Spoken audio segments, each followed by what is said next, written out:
99% of people can't make it to the end of the song without crying.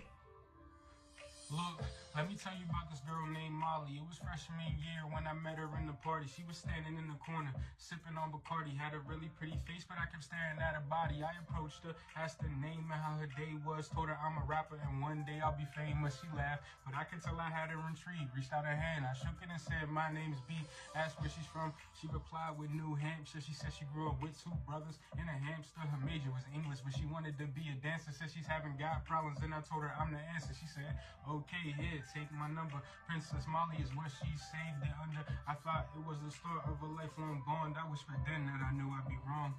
Cause see, over the months, me and Molly got close. I even learned her favorite breakfast was juice with French toast. Her favorite movie was It, but she was terrified of ghosts. And them deep convos is what she liked the most. Wanted to talk about politics and religion. Wanted to know the difference between Catholics and Christians. Wanted to know if I thought Trump was really bugging. Wanted to know if I thought rappers were really thugging. Also wanted to talk about all of her dreams and how all she ever wanted was to be treated like a queen. Maybe travel the world, have a couple of kids, and how one day she was going to marry Wiz. I told her, chase her dreams, don't let anybody stop her. To always take shots and don't let the haters block her. I told her if any dude hurt her, I swear to God I'm gonna pop him. I'm not Chance the Rapper. They don't want these problems, but this is where the story gets deep.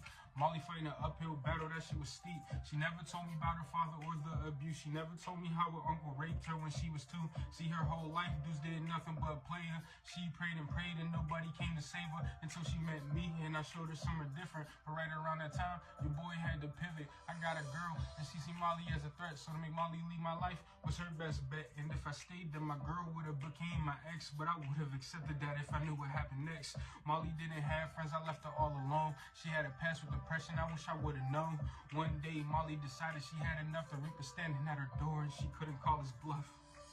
Before she went, she did one last thing, and that was write a letter to me.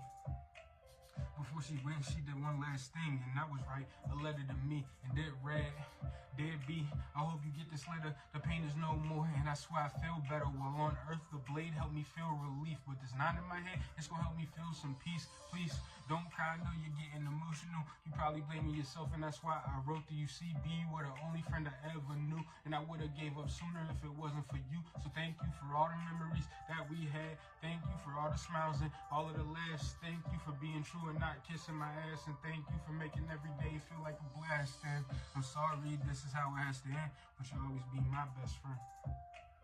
I'm sorry this is how it has to end, but you'll always be my best friend. Love from Ollie.